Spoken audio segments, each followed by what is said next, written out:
The kidneys are the key component in the urinary system and have an integral role in maintaining homeostasis. Among many things, the kidneys regulate blood composition, pH, volume, and pressure, produce hormones, and excrete waste in the urine. This happens in the nephron, the functional unit of the kidney where glomerular filtration, tubular reabsorption, and tubular secretion occurs.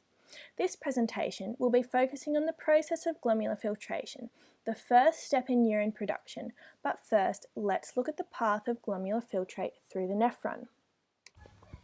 Blood first enters through the afferent arteriole, where solutes are pushed into the capsular space of the Bowman's capsule, through the proximal convoluted tubule, down the descending loop of Henle, up the ascending loop of Henle, through the distal convoluted tubule, where solutes are then distributed through the collecting duct. There are two types of nephrons. First, cortical nephrons are the most numerous, making up 80 to 85% and lie in the outer portion of the renal cortex with short nephron loops. Juxtamedullary nephrons constitute the other 15 to 20% of nephrons and are specialised units with long loops of Henle, allowing for the excretion of either very concentrated or dilute urine. There are two main causative factors in the filtration of solutes in the nephron. The first is a specialised filtration membrane of glomerular capillaries that acts as a leaky barrier and is composed of 3 layers of tissues. Endothelial fenestration pores in glomerular capillaries are larger than that of other cells and allow for movement of all solutes in the blood while retaining blood cells and platelets. The basal lamina sits between the endothelium and podocytes in a negatively charged glycoprotein matrix, which prevents the movement of large negatively charged proteins through the membrane. And finally, the third slit layer of the membrane is covered with podocytes, with thousands of foot-like projections called pedicels that encase the glomerular capillaries. This membrane allows the passage of very small water-soluble molecules like water, glucose, ammonia, urea, ions, and very small plasma proteins. Like with the rest of the body, glomerular capillaries use pressure to force fluids through the capillary membrane. However, movement is much more active in these membranes due to large surface area of the long membranes, which are controlled by mesangial cells that relax and contract to provide a larger or smaller area for filtration. This membrane is thin and porous, allowing greater movements of solutes, and pressure in the glomerular capillaries is much higher than in other cells, meaning that solutes have more pressure forcing them into the capsular space.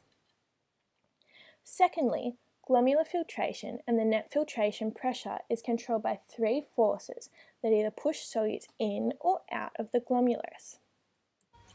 Glomerular blood hydrostatic pressure is cardiac pressure in the Bowman's capillaries that pushes water into the capsular space. Capsular hydrostatic pressure occurs when the GVHP is lower and the water is further from the afferent arteriole, where water is able to be reabsorbed in the loop of Henle and collecting duct. The blood colloidal osmotic pressure is when water is attached to proteins in the blood which bond together and stop water wanting to leave the capillaries. All of these forces together make up the net filtration pressure. The net filtration pressure is related to the glomerular filtration rate, which is regulated either renally, hormonally, or neurally. Renal regulation is the kidney's ability to maintain the GFR. The myogenic mechanism occurs when high blood flow through the glomerulus causes walls of afferent arterioles to stretch, triggering smooth muscle in the afferent arterioles to contract and lower the GFR. Tubular glomerular feedback occurs when the macula densa senses high levels of sodium and chloride, indicative that the renal tubules are having less time to reabsorb these ions. The macula densa then signals to release nitric oxide, a vasoconstrictor that affects the afferent arterioles, causing them to constrict and lower the GFR. This process also works in reverse.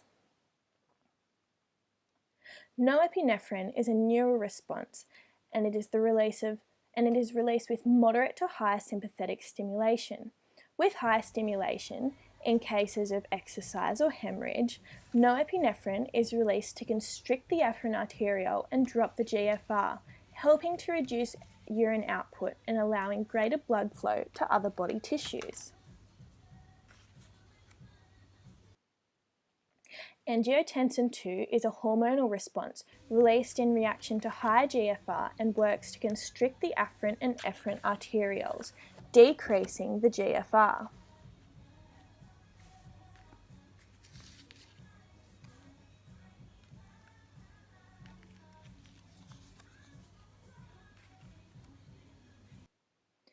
Atrial natriuretic peptide is released by the heart in response to high blood flow through the atria, causing its walls to stretch.